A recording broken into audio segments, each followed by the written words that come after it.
Hi friends, ಎಲ್ರಿಗೂ welcome ಅಂತ ಹೇಳ್ತಾ ಇವತ್ತಿನ ಟಾಪಿಕಲ್ಲಿ ನಾನು ನಿಮಗೆ ಪಿ ಎಮ್ ಕಿಸಾನ್ ಹಣ ಬರ್ತಾ ಇಲ್ಲ ಅಂದರೆ ಏನು ಮಾಡಬೇಕು ಅಂತ ತಿಳಿಸ್ಕೊಡ್ತೀನಿ. ಸೊ ಯಾರಿಗೆಲ್ಲ ಪಿ ಎಮ್ ಕಿಸಾನ್ ಹಣ ಬರ್ತಾ ಇಲ್ಲ ಅವರು ಈ ವಿಡಿಯೋನ ನೋಡಿ ಅಂತ ಹೇಳ್ತಾ, ಅದಕ್ಕಿಂತ ಮುಂಚೆ ಇನ್ನೂ ನಮ್ಮ ಚಾನಲ್ನ ಯಾರು ಸಬ್ಸ್ಕ್ರೈಬ್ ಮಾಡಿಲ್ಲ ಅವ್ರು ಈ ಕೂಡಲೇ ಸಬ್ಸ್ಕ್ರೈಬ್ ಮಾಡಿಕೊಂಡು ಬೆಲ್ ಬಟನ್ನ ಕ್ಲಿಕ್ ಮಾಡಿ ಅಂತ ಹೇಳ್ತಾ ಬನ್ನಿ ಫ್ರೆಂಡ್ಸ್, ಡೈರೆಕ್ಟ್ ವಿಡಿಯೋಗೆ ಹೋಗೋಣ. ಮೊದಲನೇದಾಗಿ ಬಿಗ್ಗೆಸ್ಟ್ ರೀಸನ್ ಯಾಕಪ್ಪ ಪಿ ಎಮ್ ಕಿಸಾನ್ ಹಣ ನಿಮಗೆ ಬರ್ತಾ ಇಲ್ಲ ಅಂದರೆ ನಿಮ್ಮ ಖಾತೆಯಲ್ಲಿ KYC ಕಂಪ್ಲೀಟ್ ಆಗಿರಲ್ಲ. ಸೊ ಈಗ KYC ಯಾರ ಅಕೌಂಟ್ಗೆ ಕಂಪ್ಲೀಟ್ ಆಗಿರಲ್ವೋ ಅವರಿಗೆ ಈ ಒಂದು ಪಿ ಎಮ್ ಕಿಸಾನ್ ಹಣ ಸ್ಟಾಪ್ ಆಗಿದೆ, ಅವ್ರಿಗೆ ಬರ್ತಾ ಇಲ್ಲ. ಇದು ಮೊದಲನೇದಾಗಿ ನಿಮಗೆ ಬಿಗ್ಗೆಸ್ಟ್ ಪ್ರಾಬ್ಲಮ್ ಆಗಿರೋದು.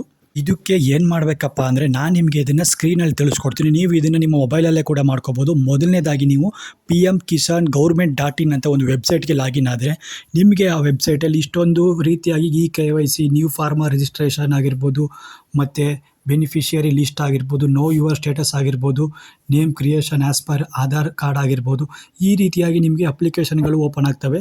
ಸೊ ಈ ರೀತಿಯ ಆಪ್ಷನ್ಗಳು ನಿಮಗೆ ಬರುತ್ತೆ. ಇದರಲ್ಲಿ ನೀವು ಏನು ಮಾಡಬೇಕಪ್ಪ ಅಂದರೆ KYC ಅಂತ ಇದೆಯಲ್ಲ, ಮೊದಲನೇದಾಗಿ ಆ KYCನ ನೀವು ಮೊದಲನೇದಾಗಿ ಕ್ಲಿಕ್ ಮಾಡಬೇಕಾಗುತ್ತೆ.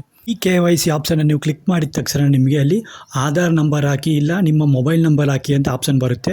ಸೊ ಯಾಕಪ್ಪ ಅಂದರೆ ನಿಮ್ಮ OTPನ ವೆರಿಫೈ ಮಾಡೋದಕ್ಕೆ. ಸೊ ನಿಮ್ಮ OTP ವೆರಿಫೈ ಆಗಬೇಕು ಅಂದರೆ ನೀವು ಆಧಾರ್ ಕಾರ್ಡಿಂದಾರು ಮಾಡ್ಬೋದು, ನಿಮ್ಮ ಮೊಬೈಲ್ ನಂಬರಿಂದಾರು ಆಗಿರ್ಬೋದು. ಸೊ ನೀವು ರಿಜಿಸ್ಟರ್ ಮಾಡಿರ್ತೀರಲ್ಲ ಮೊಬೈಲ್ ನಂಬರಿಂದ ನೀವು OTPಯನ್ನು ತೊಗೋಬೋದು, ಇಲ್ಲ ಆಧಾರ್ ನಂಬರಿಂದ ತೊಗೋಬೋದು. ಸೊ ಇದನ್ನು ನೀವು ಕೊಟ್ಟಾಗ ನಿಮಗೊಂದು OTP ಬರುತ್ತೆ. ಆ OTPನ ನೀವು ಅಲ್ಲಿ ಬಾಕ್ಸ್ ಬಂದಿರುತ್ತಲ್ಲ ಕೆಳಗಡೆ, ಆ ಬಾಕ್ಸ್ಗೆ ನೀವು ಸಬ್ಮಿಟ್ ಮಾಡಿದಾಗ ನಿಮಗೆ ಅದು KYC ಸಕ್ಸಸ್ಫುಲ್ ಆಗುತ್ತೆ. ಇದು ಫಸ್ಟ್ ಮೆಥಡ್. ಇದು ಯಾರಿಗೆ KYC ಅಪ್ಲೈ ಆಗಿಲ್ಲ, ಯಾರಿಗೆ ಸಕ್ಸಸ್ಫುಲ್ ಆಗಿಲ್ಲ, ಅವ್ರಿಗೆ ಹಣ ಬರ್ತಾ ಇಲ್ಲ ಅಂದರೆ KYCನ ಈ ರೀತಿ ಮಾಡ್ಕೋಬೇಕಾಗುತ್ತೆ ನೀವು.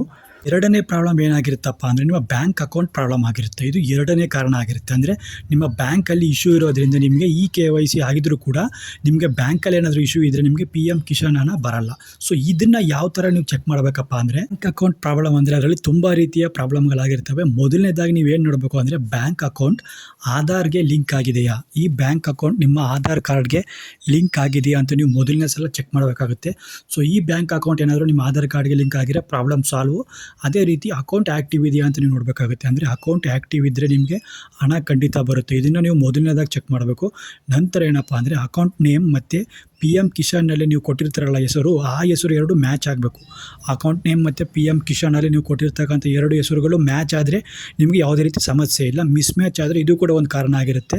ಈಗೇನಾದರೂ ಈ ಥರ ಪ್ರಾಬ್ಲಮ್ ಏನಾದರೂ ನೀವು ಕಂಡು ಬಂದಲ್ಲಿ ನೀವು ಹತ್ತಿರದ ನಿಯರೆಸ್ಟ್ ಬ್ಯಾಂಕ್ ಇರ್ತಾರೆ ನಿಮಗೆ, ಅಲ್ಲೋಗಿ ನೀವು ನಿಮ್ಮ ಒಂದು ಡಾಕ್ಯುಮೆಂಟ್ಗಳನ್ನು ಕೊಡೋದ್ರ ಮೂಲಕ ಪ್ರಾಬ್ಲಮನ್ನು ಸಾಲ್ವ್ ಮಾಡ್ಕೋಬೋದು. ಬ್ಯಾಂಕ್ ಅಕೌಂಟ್ಗೆ ಸಂಬಂಧಿಸಿರ್ತಕ್ಕಂಥ ಪ್ರಾಬ್ಲಮ್ ಆಗಿದ್ದರೆ ಇನ್ನೊಂದು ಪ್ರಾಬ್ಲಮ್ ಏನಾಗಿರುತ್ತಪ್ಪ ಅಂದರೆ ಸ್ಟೇಟಸ್ ಪೆಂಡಿಂಗ್ ಅಥವಾ ರಿಜೆಕ್ಟೆಡ್ ಅಂತ ಆಪ್ಷನ್ ಬರ್ತಾ ಇರುತ್ತೆ. ಸೊ ಈ ಸ್ಟೇಟಸ್ ಪೆಂಡಿಂಗ್ ರಿಜೆಕ್ಟೆಡ್ ಅಂತ ಆಪ್ಷನ್ ಬಂದರೆ ಏನು ಮಾಡಬೇಕು, ಯಾವ ಥರ ನೀವು ಸಾಲ್ವ್ ಮಾಡಬೇಕಪ್ಪ ಅಂದರೆ ನಾನು ನಿಮಗೆ ಮುಂಚೆನೇ ಹೇಳ್ದಂಗೆ pmkisan.government.in ವೆಬ್ಸೈಟ್ಗೆ ನೀವು ಕ್ಲಿಕ್ ಮಾಡಿದರೆ ಅಲ್ಲಿ ನಿಮಗೆ ಕೆಲವೊಂದು ಆಪ್ಷನ್ ಬರುತ್ತೆ ಅಂತ ಹೇಳಿದ್ದೆ. ಅಲ್ಲಿ ನಿಮಗೆ ಪಿ ಎಮ್ ಕಿಸಾನ್ ವೆಬ್ಸೈಟಲ್ಲಿ ಬೆನಿಫಿಷಿಯರಿ ಸ್ಟೇಟಸ್ ಅಂತ ಒಂದು ಆಪ್ಷನ್ ಇರುತ್ತೆ. ಆ ಬೆನಿಫಿಷಿಯರಿ ಸ್ಟೇಟಸನ್ನು ನೀವು ಕ್ಲಿಕ್ ಮಾಡಿದಾಗ ಅಲ್ಲಿ ನಿಮಗೆ ಆಧಾರ್ ನಂಬರ್ ಮತ್ತು ಮೊಬೈಲ್ ನಂಬರನ್ನು ಹಾಕಿ ಅಂತ ನಿಮಗೆ ಆಪ್ಷನ್ ಬರುತ್ತೆ. ನೀವು ಅದನ್ನು ನೋಡ್ಬೋದು.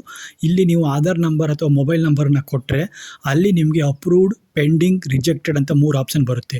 ಸೊ ಅಪ್ರೂವ್ಡ್ ಆಗಿದ್ದರೆ ಪ್ರಾಬ್ಲಮ್ ಇಲ್ಲ, ಪೆಂಡಿಂಗ್ ಇದ್ದರೂ ಕೂಡ ನೀವು ಅದನ್ನು ಯಾಕೆ ಪೆಂಡಿಂಗ್ ಇದೆ ಅಂತ ನೋಡ್ಕೋಬೋದು. ರಿಜೆಕ್ಟೆಡ್ ಆಗಿದ್ದರೆ ಅದಕ್ಕೆ ನೀವು ಅಲ್ಲೇ ಕಾರಣಗಳನ್ನು ನೋಡ್ಕೊಂಡು ನಿಮ್ಮ ಡಾಕ್ಯುಮೆಂಟ್ಸ್ ಏನಾದರೂ ಕರೆಕ್ಟ್ ಆಗಿಲ್ಲ ಅಂದರೆ ನಿಮ್ಮ ಡಾಕ್ಯುಮೆಂಟ್ಸನ್ನು ಮತ್ತೆ ನೀವು ರೀಸಬ್ಮಿಟ್ ಮಾಡಿ ಮತ್ತೆ ನೀವು ಪೆಂಡಿಂಗು ಮತ್ತು ರಿಜೆಕ್ಟ್ ಆಗಿರೋದನ್ನು ಸರಿ ಮಾಡ್ಕೋಬೋದು.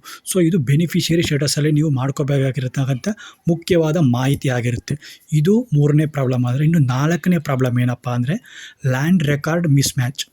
ಲ್ಯಾಂಡ್ ರೆಕಾರ್ಡ್ ಮಿಸ್ ಮ್ಯಾಚ್ ಯಾಕಪ್ಪ ಆಗುತ್ತೆ ಅಂದರೆ ನಮ್ಮ ಜಮೀನಿನ ವಿವರ, ಸರ್ವೆ ನಂಬರ್ ಆಗಿರ್ಬೋದು, ಓನರ್ ನೇಮ್ ಆಗಿರ್ಬೋದು, ಸೊ ನೀವು ಕೊಟ್ಟಿರ್ತಕ್ಕಂಥ ದಾಖಲೆಗಳಾಗಿರ್ಬೋದು ಮತ್ತು ಏರಿಯಾಗಳಾಗಿರ್ಬೋದು, ನೀವು ಕೊಟ್ಟಿರ್ತಕ್ಕಂಥ ಜಮೀನಿನ ಸುತ್ತಳತೆ ಆಗಿರ್ಬೋದು, ಈ ಎಲ್ಲ ಡೀಟೇಲಲ್ಲಿ ಯಾವುದಾದ್ರೂ ಒಂದು ಸಣ್ಣ ಸಮಸ್ಯೆ ಆಗಿದ್ರೂ ಕೂಡ ನಿಮಗೆ ಪಿ ಎಮ್ ಕಿಸಾನ್ ಹಣ ಪೆಂಡಿಂಗಲ್ಲಿ ಇರುತ್ತೆ, ಅದು ನಿಮಗೆ ಬರಲ್ಲ.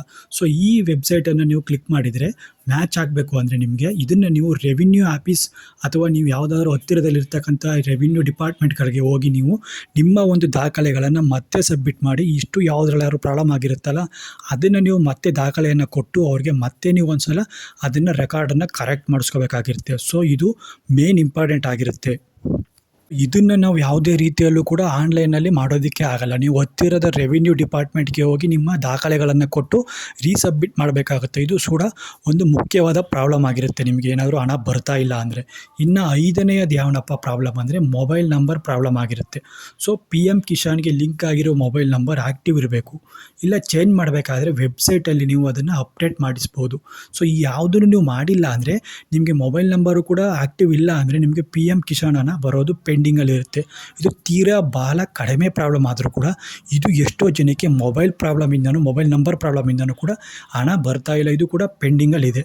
ಲಾಸ್ಟ್ ಹಾಗೂ ಬೋನಸ್ ಟಿಪ್ಸ್ ಏನಪ್ಪ ಅಂದರೆ ನಿಮಗೆ ಎಲ್ಲ ದಾಖಲೆಗಳು ಕೂಡ ಕರೆಕ್ಟ್ ಇದ್ದರೂ ಕೂಡ ನಿಮಗೆ ಹಣ ಬರ್ತಾ ಇಲ್ವ ಅಂದರೆ ಸೊ ನೀವು ನನಗೆ ಮೆಸೇಜನ್ನು ಮಾಡ್ಬೋದು. ಮೆಸೇಜ್ ಅಥವಾ ನಮಗೆ ಕಾಮೆಂಟನ್ನು ಮಾಡಿದ್ರೆ ನಿಮ್ಮ ಪ್ರಾಬ್ಲಮ್ಗೆ ನಾನು ಸೊಲ್ಯೂಷನನ್ನು ಕೊಡ್ತೀನಿ. ನಿಮ್ಮ ಪ್ರಾಬ್ಲಮನ್ನು ನಾನು ಸಾಲ್ವ್ ಮಾಡಿಕೊಡ್ತೀನಿ.